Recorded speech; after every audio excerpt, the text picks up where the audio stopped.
Deus, da devoção, da oração, da santidade, da comunhão com o Espírito Santo, através do testemunho a todas as nações, a todas as nações. Isso nos faz crer que apenas a igreja martírica irá proclamar, apenas a igreja salva irá realmente alcançar todo mundo. E a expressão etnesim aqui, de nações, justamente vem de etnia, que não são nações politicamente definidas, como o Brasil, a França, etc., mas são grupos étnicos específicos, com língua e cultura própria. Era utilizado assim no koiné e é utilizado no grego moderno até hoje assim. Então não há nenhuma dúvida que aqui se refere a grupos específicos, linguística e culturalmente definidos. Então vamos agora parafrasear e vamos aqui ter essa ideia geral do texto. Esse será pregado querigmaticamente, ação querigmática, inteligivelmente, este evangelho da perseverança e da salvação, em todo o mundo habitado, através do testemunho martírico da igreja, vida com Deus, a todas as etnias conhecidas da terra. E aí é um ponto e depois a expressão então virá o fim, e ao meu ver, essa apenas se refere que o fim não acontecerá, não virá até que essas coisas aconteçam, e não define nenhuma ação cronológica de quando isso há de acontecer, mas apenas mostrando o que há de acontecer antes de chegarmos ao fim. Queridos, o que eu gostaria de deixar claro é que em todo o Novo Testamento, nós não vamos citar os outros textos para ganharmos tempo, em todo o Novo Testamento nós encontramos esse casamento entre a ação martírica e querigmática da Igreja do Senhor Jesus, impulsionada pela capacitação do Espírito Santo de Deus, que nos dá poder, que traz sobre a igreja poder. Quando estudamos sobre a relação e a correlação entre a pessoa do Espírito Santo e as missões, uma das ideias que nos vem rapidamente à mente é o Espírito Santo capacitando com poder a igreja para cumprir a vontade de Deus, para realizar a grande comissão, para pregar o Evangelho. Nós vamos falar um pouquinho mais à frente que esse poder ele é intencional. E esse poder, ao meu ver, ele é um poder que desce sobre a igreja com a finalidade específica, enquanto a igreja estiver vivendo nos trilhos da vontade de Deus. Então nós temos autoridade espiritual, nós temos poder espiritual para fazermos apenas uma coisa, a vontade de Deus. Nós não temos poder espiritual, esse dinamis, esse poder de Deus, revelado aqui em Atos capítulo 1, versículo 8, recebereis poder, o dinamis de Deus, para pregarmos o Evangelho de Deus. Ele vem com essa finalidade, atrelado a esta condição. A igreja, o crente, a comunidade, no meu entender, que não está envolvida com a vontade de Deus, não está sob a autoridade, não está sob o poder de Deus que alimenta essa igreja a realizar esse desejo que está no coração do nosso Senhor. Apenas uma coisa que me veio à mente, alguns anos atrás eu fui pregar em uma igreja em Belo Horizonte, e era conferência missionária. Havia acabado de chegar da África e estava assim bem desatualizado com respeito a respeito dos termos, terminologias e cânticos. Quando a gente passa muito tempo fora do Brasil, os cânticos mudam e as terminologias evangélicas também mudam.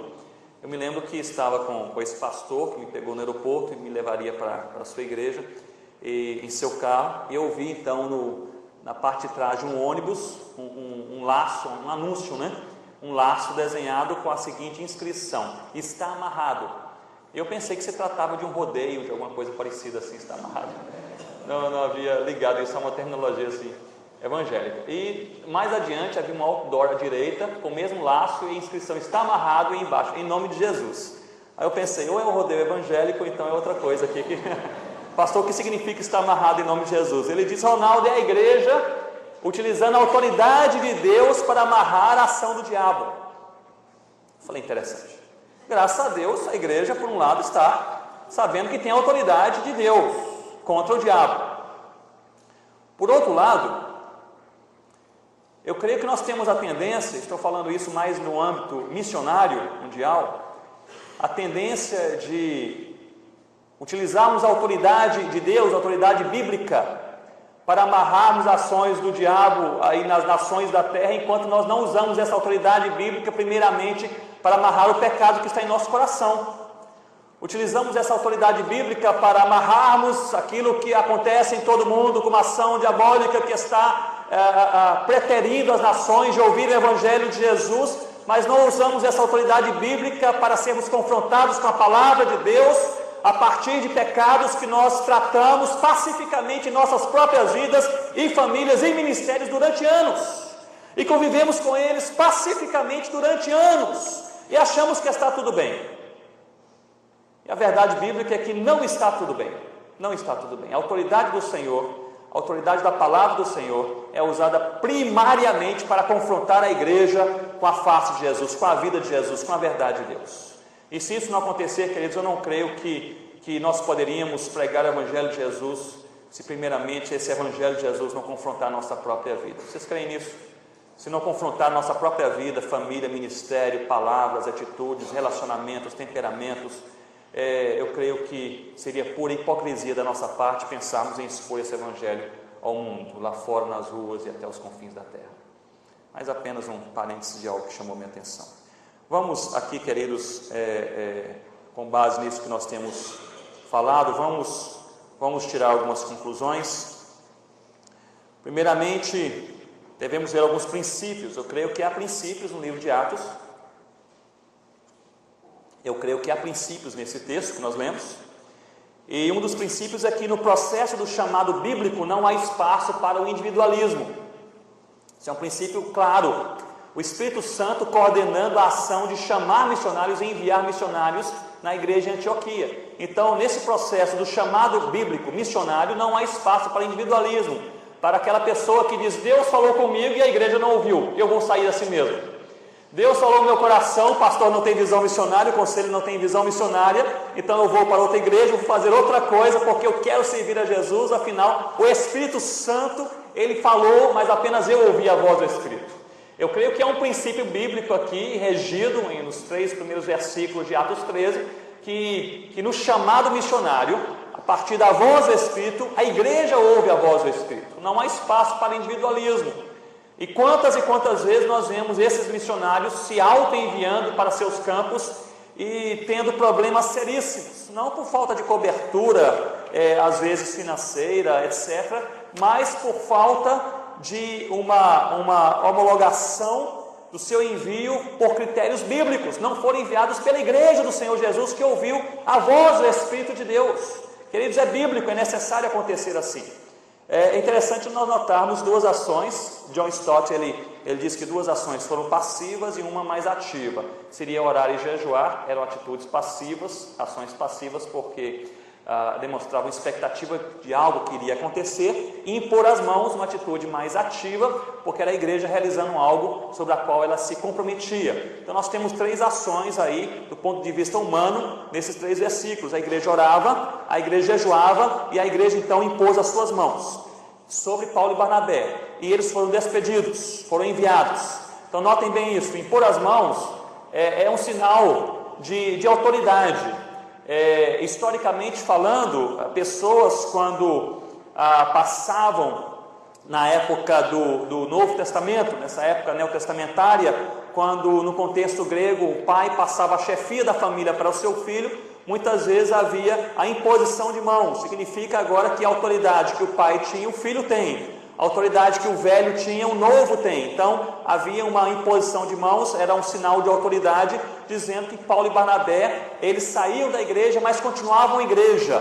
Eles iam para os confins da terra, mas continuavam parte da igreja de Antioquia. A autoridade que revestia a igreja de Antioquia, revestia Paulo e Barnabé. Era Antioquia nos confins da terra. Então nós devemos ter essa mesma mentalidade no envio missionário, a mesma autoridade que reveste a igreja do Senhor Jesus e a igreja local no envio missionário, reveste o missionário nos confins da terra também. Sinal de autoridade. Impor as mãos era sinal também de reconhecimento. Alguns oficiais em Alexandria, na verdade 20 oficiais, há cerca de 80 anos antes que esse texto seja escrito, eles foram guardar a cidade de Alexandria, que sofria alguns ataques nômades, e esses oficiais, então, eles tiveram esse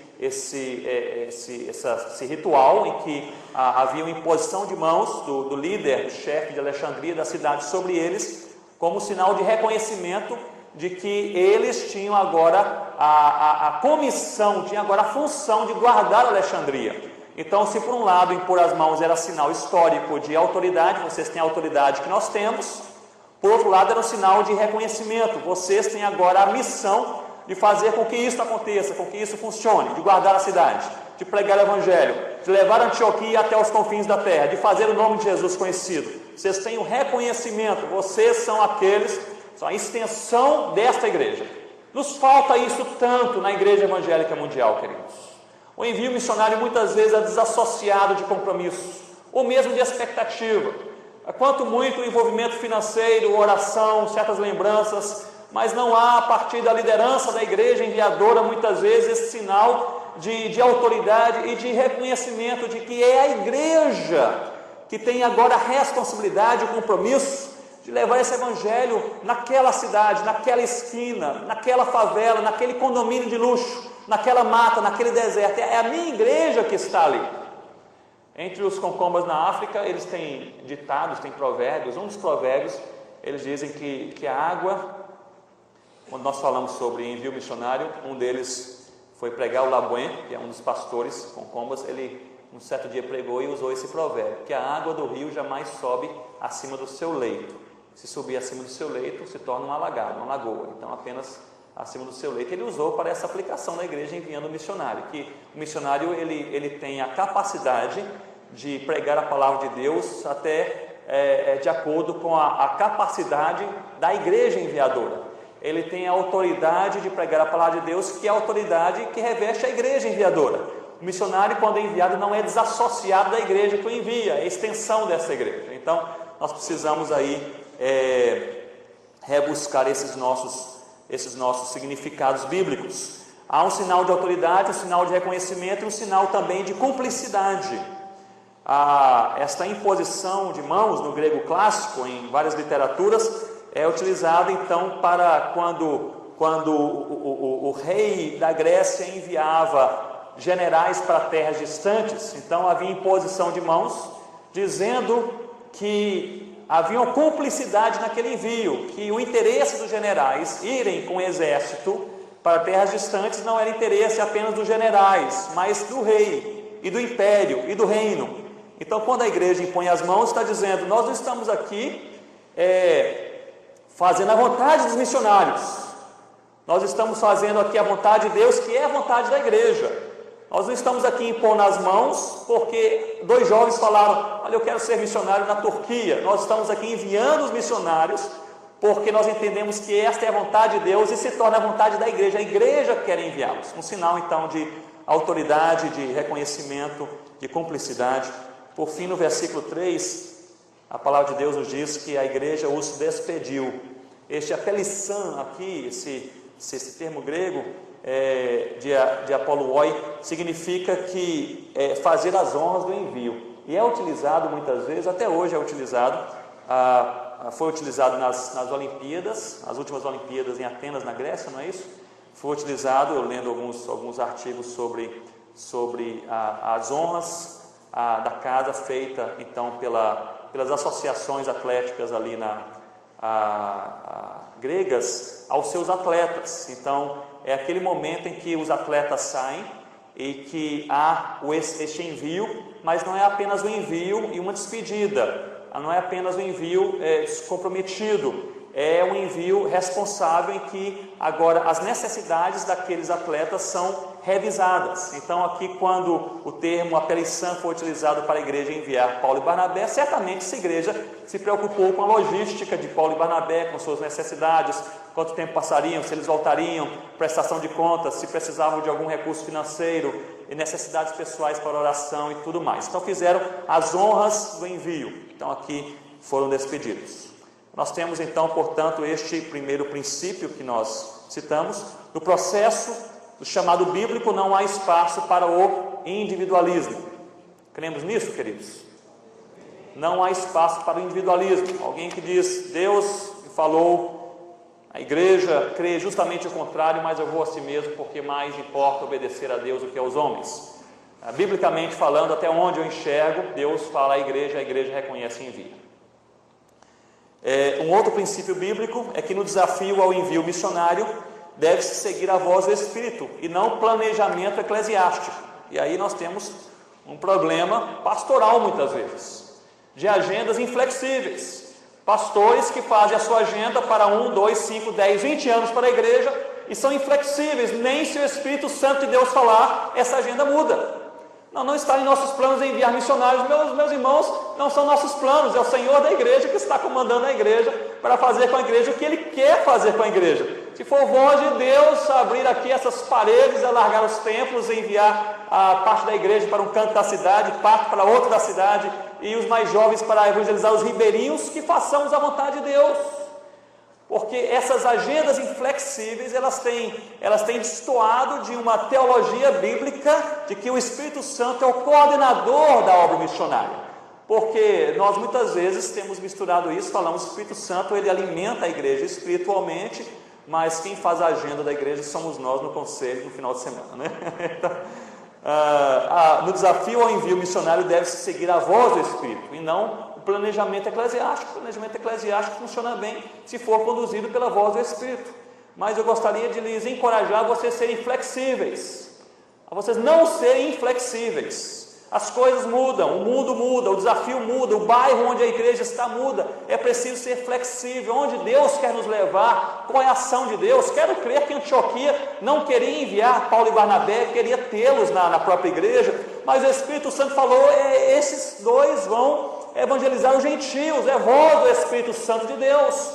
Então devemos buscar a Deus. Eu costumo dizer que o maior risco da oração é que Deus responde as orações, não é?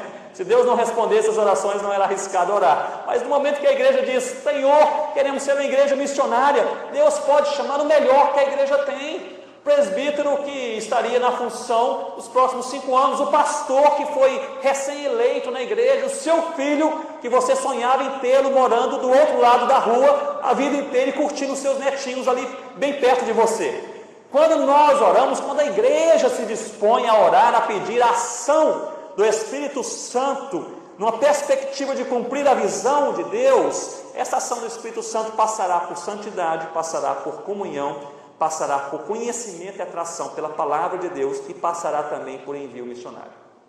Então, se nós não estamos prontos, é necessário nós pararmos antes de orar e nós pesarmos na balança aquilo que nós vamos falar com Deus. Então, o desafio ao envio missionário deve-se seguir a voz do Espírito e não necessariamente apenas o planejamento eclesiástico.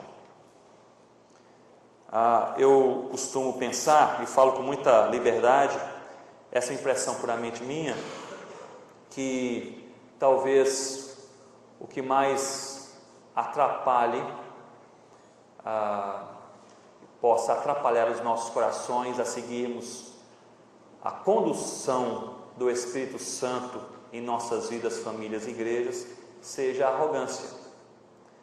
A arrogância tem essa capacidade de nos convencer de uma mentira, de que nós temos a verdade e não precisamos de mais nada, que nós sabemos qual é o caminho e não precisamos de mais nada, inclusive de Deus, que nós já planejamos o que é o melhor para a igreja e não precisamos de mais nada. Essa história aí de movimento missionário, etc., isso aí deve ser colocado de lado, porque daqui a 5 anos vamos rever, mas agora não está no planejamento dos próximos 5 anos dessa igreja local. E alguns dizem, nós podemos ser igreja e viver sem obra missionária. Queridos, muitas vezes a arrogância, não apenas nesta área, mas em muitas outras áreas da vida, nos pretere de nós sermos flexíveis à voz do Espírito Santo de Deus. Notem que a igreja de Antioquia está em oração e jejum, quebrando a carnalidade e a arrogância em seus próprios corações. Porque no momento em que nós achamos que o caminho é esse, não há nada mais que se possa fazer, queridos, não sei se for para uma condução específica da palavra de Deus, isso estou falando sobre planejamento humano. Se o planejamento humano nosso é pré-definido e não pode ser mexido, eu creio que nós precisamos rever o que está acontecendo com o nosso coração. Com o nosso coração.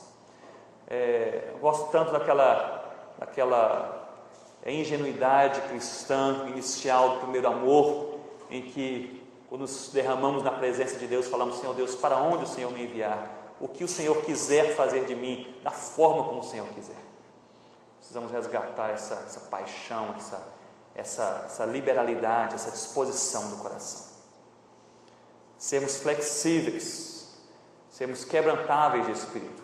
Eu nasci em uma igreja evangélica, meu pai era pastor presbiteriano e como evangélicos, nascidos em igrejas evangélicas, nós nascemos cantando os hinos e nascemos ouvindo as expressões e muitas delas eu confesso que eu não entendia. Fui para o seminário sem entender muita coisa que eu cantava e falava e uma delas era a oração sempre que a minha mãe fazia: devemos ser quebrantáveis de espírito.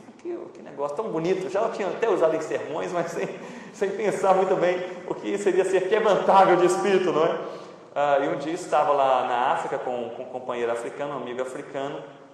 Estávamos de um lado de um rio, o rio chamado Molan, do outro lado do rio havia 2 árvores. E essa árvore, a primeira árvore é uma árvore com um carvalho grosso, altaneiro, rígido, bonito, com seus galhos frondosos, tocando outras árvores. E havia muito vento naquela tarde, e essa árvore era inabalável, nem se mexia. Essa árvore ficava lá estática, era mais forte que o vento. E havia do lado dessa árvore uma outra árvore que se parece com o nosso eucalipto, aquele eucalipto mais fininho, longo. E esse eucalipto dançava a velocidade ao toque do vento. O vento soprava fraco, ele mexia, soprava forte, ele se envergava, ele voltava. Eu fiquei observando aquela árvore e meu amigo africano disse: Ronaldo, você está olhando aquelas 2 árvores, deixa ele fazer um teste. Se houver assim um vento fortíssimo, um vento assim poderoso, e uma das árvores vier a cair, qual árvore cairá primeiro? Eu falei: não há dúvida, a árvore fininha, o eucalipto, que com esse vento já está assim envergando toda, aí ela vai quebrar mais cedo ou mais tarde. Ele deu uma risada e disse: você não entende nada de árvores, não é assim que funciona. Ele diz: a árvore é grossa, esse carvalho, altaneira, essa árvore enorme, ela não respeita o vento. O vento sopra devagar ou forte, ela está ali no seu próprio programa, com as suas próprias raízes, e ela não tem nenhum respeito pelo vento, ela vai quebrar primeiro. As árvores que não respeitam o vento se quebram primeiro. A árvore fininha, esse eucalipto aí que está se envergando, respeita o vento e se move de acordo com o vento, ela vai permanecer mais tempo. Eu pensei: acho que não está muito certo esse negócio não, né? Eu fui embora. Alguns 2 anos depois disso eu voltei. Aí fomos visitar essa mesma aldeia onde nós temos hoje uma igreja e paramos ali, naquele mesmo lugar, naquela margem do rio. Eu olhei, e as árvores? Eu olhei, a árvore grossa, o carvalho, altaneira, estática, inflexível, estava partida ao meio, tinha as suas raízes expostas também, e a copa dessa árvore estava jogada lá no rio, havia sido quebrada por uma tempestade de vento qualquer. Eu pensei: e a árvore fininha? Continuava ali dançando a música do vento, continuava ali se mexendo de acordo com o vento. E eu fiquei pensando: nós precisamos, enquanto crentes, igreja do Senhor Jesus, sermos flexíveis, quebrantáveis de espírito, sermos sensíveis à voz do Espírito Santo. Nós podemos dançar de acordo com a música do Espírito Santo, sermos impulsionados pelo toque do Espírito Santo. No momento de ir, nós vamos, no momento de ficar, nós ficaremos. Mas para que isso aconteça é necessário termos os corações prontos, não corações inflexíveis, não corações com planejamento próprio que não pode ser mudado. Precisamos abrir a nossa agenda, reler a nossa agenda, a nossa vida e a atitude da nossa igreja local de acordo com a expectativa de Deus e orar aquelas orações que nós fazíamos no passado. Estou pronto, Senhor. Nós não orávamos assim? Não é verdade? Quando nos convertemos, estou pronto, Senhor. Onde o Senhor quiser me enviar, da forma como o Senhor quiser, o que eu tiver que deixar para trás, eu estou pronto, Senhor. Um terceiro princípio: nós não devemos enviar para longe aqueles que não são uma bênção perto. Um princípio bíblico muito claro, aqui em Atos 13.